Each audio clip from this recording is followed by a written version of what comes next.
I think one of the reasons we love music so much is it's almost impossible to describe music or sound. I was thinking today to work on, Theodore Adorno said, "We don't understand music, music understands us." And I think words are inefficient to be able to describe it. Want to hear Sevillana's today? Let's start with some Sevillana's. Okay, why don't you we'll start by just playing that. All right.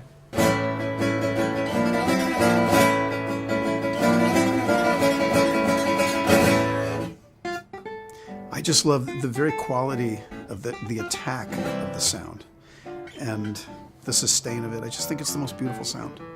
Sort of gets right inside me. But I'm at a loss for words to describe it exactly more than that. I mean, that's what just rattled my cage when I was 12 years old, and at which point I knew exactly what I was going to do with my life. It was just the most beautiful sound I'd ever heard. Guitar has a big place in this school.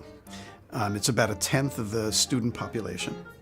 And we integrate with a lot of the other departments. We have an annual collaboration with the voice department. We get new compositions from the composition students sometimes.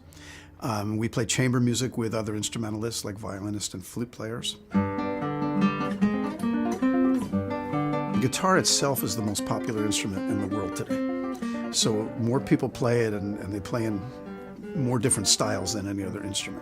This instrument, the heritage of it comes from mostly Spain and their ancestors that go back 500 years. We do cross over into other styles with guitar now, and I think that's a healthy thing.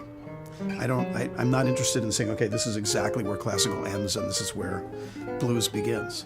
So composers, especially younger ones now, are as influenced, I think, by the Beatles as they are by Stockhausen. And the guitar can really play into that. People see the guitar as a kind of outlier.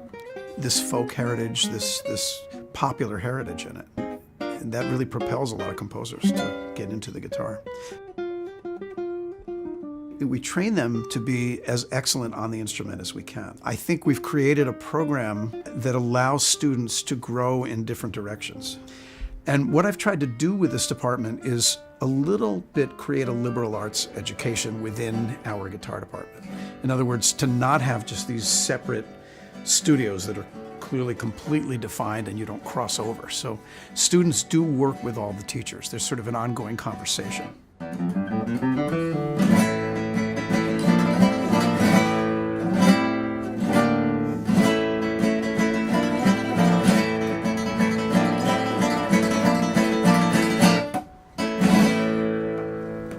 A few things about pacing that I'm going to talk about, okay? So the shape of the piece, you know, we know what it is. It's very obvious. It basically comes down into this valley and comes back up. And now you're there. You just wait the whole time. To me, this is one where the elbow's further from the body, so then you anticipate with that. It doesn't even matter if it's just to like.